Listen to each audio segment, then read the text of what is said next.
Get this figure at the Chosen Prime, official sponsors of TFCon 2017. What's going on, gang? Baltmatrix here, and today we are taking a look at Transformers The Last Knight Deluxe Class Strafe. Now, if you have been following my channel for a while, you know I have already reviewed this exact figure from the Age of Extinction toy line.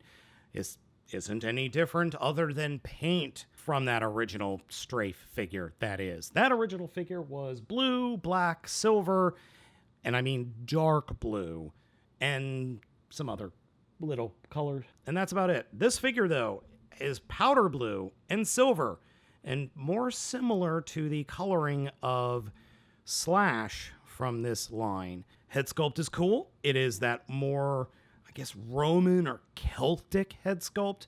And we have the figure posed or set up in the way that the directions say you're supposed to fold the wings. Now, you obviously don't have to do that this way. I prefer to just have the wings folded up like that, as it makes the figure look, I don't know, more imposing, we'll say. Now, the one major difference between the wings being out here and the wings being out in the original paint scheme was the original paint scheme had a fade job with the wings where it went from silver to darkish blue, or is it the other way around, dark blue? Anyway, there was a fade job going on the wings as opposed to a solid color we have here. The overall look of the figure is quite good. It's the same stinking figure.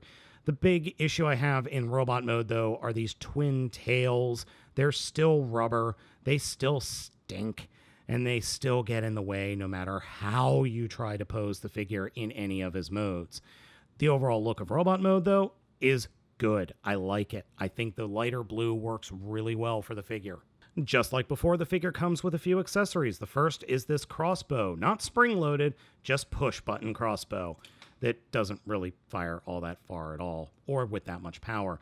The other weapons are these little swords that peg into the wings in dinosaur mode. They work well. I like them. I think they're a neat addition. They're not perfect, mind you, because they're pretty much hollow, but they look good, and when the figure holds them, he looks pretty neat. One last thing before we get into the transformation is I love the effect that the bright red dinosaur eyes have with the figure.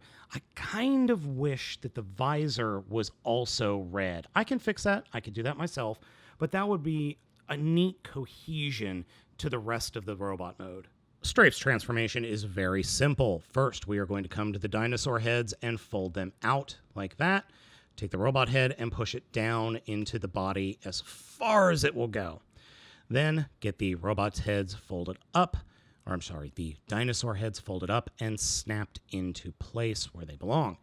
Then we fold the arms straight up and they will peg into the backs of the wings that we see there with these little triangle pegs.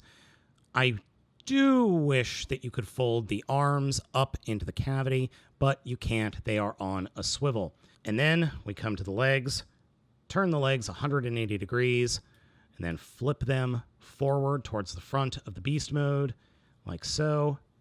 And we are pretty much done. And that's it.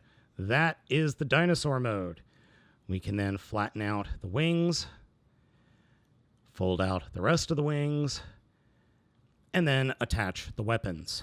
Now, according to the directions, you were supposed to attach the little swords onto the bottom of the claws, but you can also store them just underneath the wings like that. I really don't have a preference. I think it looks dumb either way.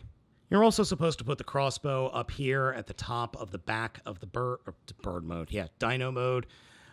I don't like that at all. I think it looks bad.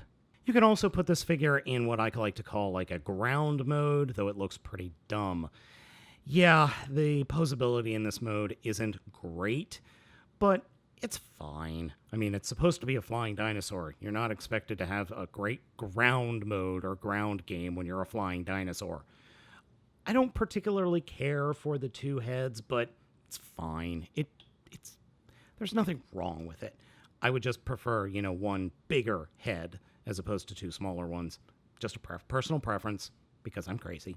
Strafe's posability is greatly limited due to all the dinosaur bits that are hanging off of him. Figure can only look down so much without pushing his head into his chest. Figure cannot look up at all.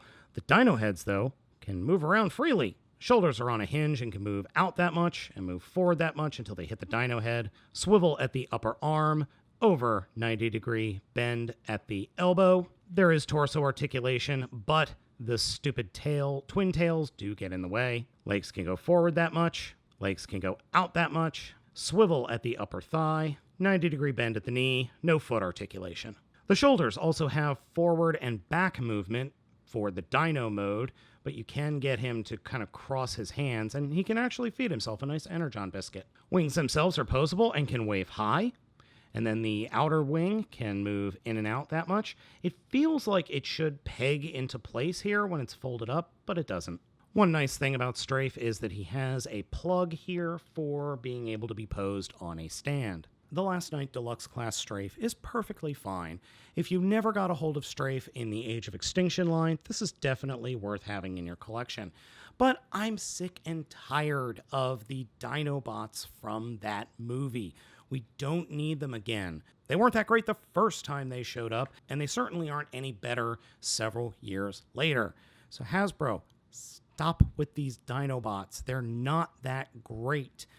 In fact, Strafe wasn't in the movie at all. There was a little baby version of him that I think only had one head, but we don't need a figure of a character that never appeared in the fiction, even in the movie or any other media from this movie. I understand, Hasbro, you're out of ideas for the movie figures. I get that.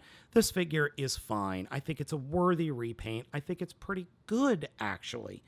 But I don't need this figure ever again. So, gang, I can't really recommend you pick this up, especially if you've already got a Strafe from the first movie.